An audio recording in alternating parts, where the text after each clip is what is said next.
Hi everyone, welcome back to my channel. இன்றைக்கி வீடியோவில் pepper chicken எப்படி செய்கிறதுன்றதை பார்க்கலாம். பார்க்குறதுக்கு முன்னாடி சேனலை மறக்காமல் சப்ஸ்கிரைப் பண்ணிக்கோங்க. கூடவே இருக்கிற பெல் ஐக்கனையும் கிளிக் பண்ணிக்கோங்க. அப்போ தான் நான் போடுற வீடியோஸ் உங்களுக்கு நோட்டிஃபிகேஷனாக வரும், நீங்களும் மிஸ் பண்ணாமல் பார்க்கலாம். பெப்பர் சிக்கனுக்கு ஃபஸ்ட்டு தேவையான மசாலாவை வறுத்து பொடி பண்ணி ரெடி பண்ணி எடுத்து வச்சுக்கலாம். அதுக்கு கடாயில் 1 டேபிள் ஸ்பூன் மிளகு, 1 டீஸ்பூன் ஜீரகம், 1/2 டீஸ்பூன் சோம்பு, ஒரு விரல் சைஸ் பட்டை, 5-6 போல் லவங்கம், ஒரு ஏலக்காய், கூடவே ஃப்ரெஷ்ஷான கருவேப்பிலை ஒரு சின்ன பவுல் அளவுக்கு சுத்தமாக வாஷ் பண்ணிவிட்டு சேர்த்துக்கோங்க. இந்த ரெசிபிக்கு நல்ல ஒரு டேஸ்ட் கொடுக்குறதே இந்த மசாலா தான். அதனால் இந்த மசாலாவை வறுக்கும் போது ஃபுல் சிம் ஃப்ளேமில் வச்சு நல்லா பொறுமையாக வறுத்து விடுங்க. லைட்டாக கலர் சேஞ்ச் ஆகி நல்ல வாசம் வர அளவுக்கு வறுத்தா போதும். ரொம்ப நேரம் வறுத்துட்டோன்னா மசாலா கசப்பு தன்மை கொடுத்துரும். இதை அப்படியே ஒரு பிளேட்டுக்கு மாற்றி ஆற வச்சுக்கலாம். கடாயில் கொஞ்சமாக தேங்காய் எண்ணெய் சேர்த்துக்கோங்க. தேங்காய் எண்ணெய் சூடானதும் ஒரு 1/2 டீஸ்பூன் அளவுக்கு சோம்பு, ஒரு 5-6 போல் லவங்கம், கூடவே ஒரே ஒரு ஏலக்காய், ஒரு துண்டு பட்டை, ஒரு காஞ்ச வத்தல் மட்டும் சேர்த்து நல்லா பொரிய விடுங்க. 3 மீடியம் சைஸில் பெரிய வெங்காயத்தை தின்னா ஸ்லைஸ் பண்ணிவிட்டு இது கூட சேர்த்துருக்குறேன். சப்போஸ் நீங்கள் சின்ன வெங்காயத்தில் பண்ண போகிறீங்க அப்படின்னா 15 போல் சின்ன வெங்காயம் சேர்த்துக்கோங்க. இப்போ இந்த ரெசிபிக்கு தேவையான அளவுக்கு கொஞ்சமாக கல் உப்பு சேர்த்து நல்லா வதக்கி விட்டுக்கலாம். தேங்காய் எண்ணெயில் செய்யும் போது இந்த ரெசிபியோட டேஸ்ட் ரொம்ப நல்லாயிருக்கும். சப்போஸ் உங்களுக்கு தேங்காய் எண்ணெய் பிடிக்கல அப்படின்னா நீங்கள் நல்லெண்ணெயில் கூட செஞ்சுக்கலாம். வெங்காயம் நல்லா வதங்கி கண்ணாடி பதம் வர அளவுக்கு வதக்கி விடுங்க.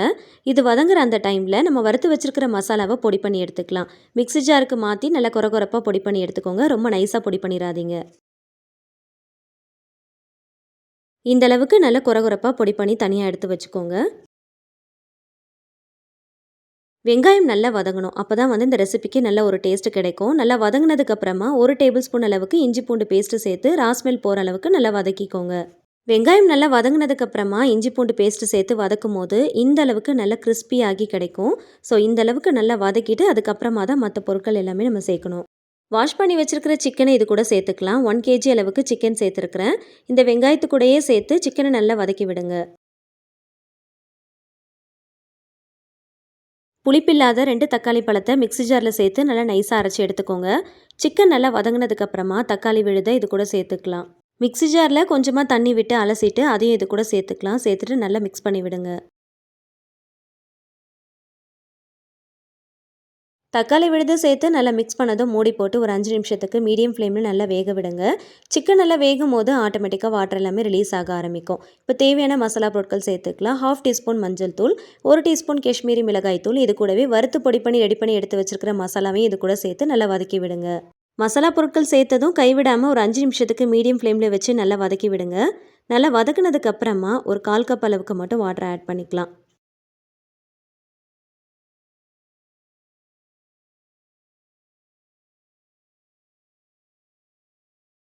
சிக்கன் வேகும் போது ஆட்டோமேட்டிக்காக வாட்டர் எல்லாமே ரிலீஸ் ஆக ஆரம்பிக்கும். ஸோ அதனால் ஒரு சின்ன கப்பில் 1/4 கப் அளவுக்கு மட்டும் வாட்டர் ஆட் பண்ணால் கரெக்டாக இருக்கும்.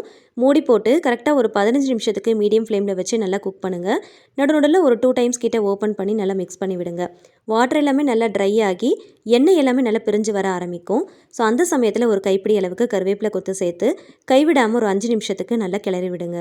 கரெக்டாக 15 மினிட்ஸ் நீங்கள் குக் பண்ணிங்கன்னா சிக்கன் நல்லா சாஃப்டாக வெந்து வரும். ரொம்ப நேரம் குக் பண்ணிட்டோம் அப்படின்னா ரொம்ப ஹார்டான மாதிரி ஆகிடும். வாட்டர் எல்லாமே நல்லா ட்ரை ஆகி கிரேவி நல்லா திக்கானதும் ஸ்டவ் ஆஃப் பண்ணிவிட்டு கடைசியாக கொஞ்சமாக நறுக்கின கொத்தமல்லி இலைகள் தூவிட்டு நல்லா மிக்ஸ் பண்ணிவிட்டு சர்வ் பண்ணிக்கலாம். ரொம்ப ஈஸியாக சிம்பிளாக செஞ்சு முடிச்சிடலாம். டேஸ்ட்டும் ரொம்ப சூப்பராக இருக்கும். சாம்பார் சாதம், ரசம் சாதத்துக்கு ரொம்பவே அல்டிமேட்டாக இருக்கும்.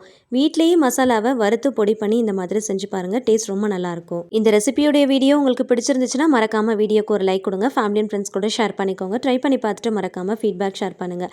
இந்த மாதிரி இன்னும் நிறைய இன்ட்ரெஸ்டிங்கான ரெசிபீஸ்க்கு மறக்காமல் என்னோட சேனலை சப்ஸ்கிரைப் பண்ணிட்டு தொடர்ந்து சப்போர்ட் பண்ணுங்கள். Thank you so much. கீப் வாட்சிங்.